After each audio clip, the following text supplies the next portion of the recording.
Traduz. Querido Luigi,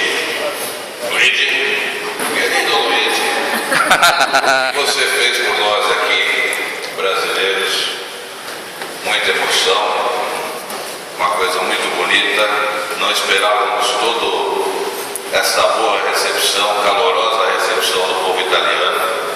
Muito obrigado, Roberto Della Porta, Cataldo, que ajudou a organizar tudo isso. Eu sou diretor de uma empresa que patrocina o Marco da Paz, é um dos patrocinadores. E ontem, como é que fala ontem? Ayer, quando vi as crianças trabalhando, fazendo desenhos sobre o Marco da Paz, discutindo o Marco da Paz, eu tive a certeza que estamos no caminho certo. Obrigado, meu queridão Luigi. Obrigado a todos vocês, obrigado à Associação Comercial, Ordini, por este momento que estamos tendo aqui na Itália e que vamos continuar levando pelo mundo. Obrigado.